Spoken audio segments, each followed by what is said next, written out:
안녕하십니까. 세상 읽어주는 남자 이상훈입니다. 오늘은 대만과 미국의 반도체 밀착과 관련해서 핵심 고리인 TSMC에 대해서 다시 한번 생각해보는 시간을 갖겠습니다. 최근 니케이에 눈에 띄는 기사가 났습니다. 바로 대만 정부가 우리나라의 잡코리아와 같은 채용 사이트에 중국 반도체 기업의 일자리 공고를 아예 싣지 못하도록 조치했다는 기사가 났습니다. 중국으로서는 반도체 굴기가 위기에 몰린 상황입니다. 미국 원천 기술이 들어간 반도체 장비를 수입하지 못하면서 미세 공정 개발이 사실상 스톱됐는데요. 그리고 하웨이는 미국의 블랙리스트에 올라서 TSMC로부터 모바일 AP나 통신 장비 칩을 일절 조달받지 못하고 있습니다. 그러면서 회사 존립 자체가 흔들리는 상황까지 왔습니다. 그렇다고 중국 업체가 M&A를 할 수도 없습니다. 글로벌 반도체 시장에서 영향력이 있는 서구 기업을 인수하려면 미국, 유럽 각국 규제 당국의 반독점 심사를 받아야 하는데 중국 기업의 M&A를 용납할 리 없기 때문입니다. 그러다 보니 중국 기업으로서는 기댈 곳은 결국 대만 업체밖에 없습니다.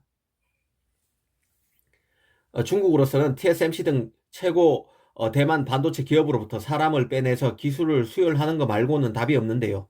기본적으로 반도체 칩을 만드는 공정이 500개가 넘을 만큼 미세화되고 복잡해졌습니다. 그래서 이제는 한두 명 영입으로 기술을 따라잡기는 불가능합니다. 최소 100명 단위로 스카우트해도 쉽지 않은데요.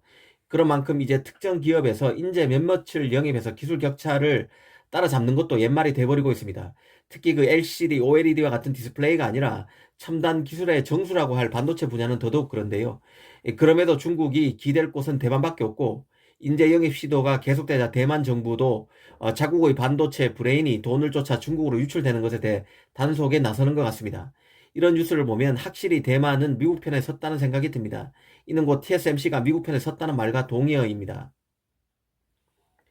최근 몇 년간 발생한 일을 한번 복귀해 보겠습니다. 하웨이는 미국 규제 전만 해도 TSMC의 두 번째 큰 고객이었습니다. 애플 바로 다음 고객이었습니다. 그래서 하웨이 칩을 못 만들게 될 때 TSMC가 사업적으로 크게 어려워질 수 있다는 관측이 많았는데요. 하지만 이는 기우였습니다. 하웨이 빈자리를 애플, AMD, 자이링스와 같은 미국 기업, 그리고 미디어텍과 같은 대만 기업이 다 메우면서 하웨이가 2대 고객일 때보다 TSMC의 영향력은 오히려 더 커졌습니다.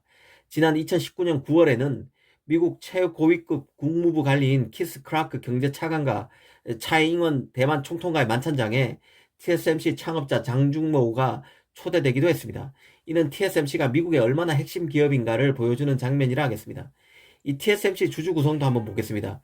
이 TSMC 지분의 6.68%는 대만 행정원 국가발전기금이 보유하고 있습니다. 또 JP모건, 뱅가드 등 미국 투자은행을 비롯해서 외국인 지분이 75%가 넘습니다. 합치면 85%에 육박하는데요. 더구나 창업자 장중모는 미국 정관계 재계 인사들과 친분을 맺고 있는 친미파입니다. 여기에 대만 총통은 차잉원이죠. 차잉원 대만 총통과 집권 민진당 정부는 그간 대만 독립을 줄기차게 주장해 왔습니다.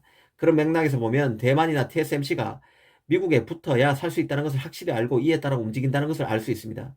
오는 7월이면 중국 공산당이 창당 100주년을 맞습니다. 중국이 최근 양안 관계에 불안감을 부쩍 더 조성하는 데는 이런 배경이 자리하고 있습니다. 이 장기 집권의 길을 튼 시진핑으로서는 자신만의 업적을 만들어내야 하고 그런 차원에서 대만을 건드릴 기회를 호시탐탐 만들려고 할 것입니다. 그럴수록 대만은 미국 편에 서서 자신의 안위를 도모하는 양상입니다.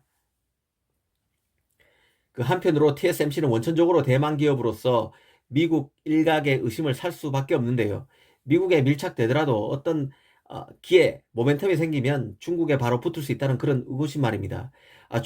미국이 중국 파운드리인 SMIC에 대해서도 미국 반도체 장비 금수 조치를 내리고 있는 데는 SMIC에 미국 반도체 장비를 아무런 제약 없이 납품하게 할 경우 중국이 TSMC의 기술자를 빼내와 SMIC가 어떤 식으로든 미세 공정을 완성할 수 있다는 노파심이 작용한 결과라고 봅니다.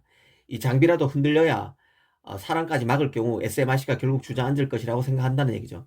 이 TSMC와 SMIC를 시쳇말로 가재는 개편, 초록은 동생이라는 표현이 가능한 관계입니다.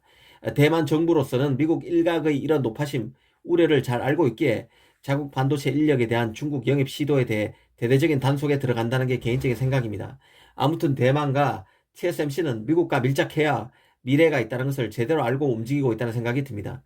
특히 TSMC는 하웨이를 고객 명단에서 지웠음에도 타격이 없다는 점을 경험하면서 어느 편에서야 생존할 수 있고 더 번영할 수 있는지를 체득했을 것입니다. 여기에 TSMC와 대만 정부는 미국 편에 서 있음을 확실히 보여줌으로써 미국 팹리스의 진정한 실력파 파운드리 파트너는 인텔도 아니고 삼성도 아닌 그 TSMC라는 확신을 심어줄 수 있을 것이란 정부적 판단을 했을 것입니다. 오늘은 대만 정부가 중국 기업의 대만 반도체 인재 영입 시도에 철퇴를 가한다는 소식에 이면을 짚어봤습니다. 감사합니다.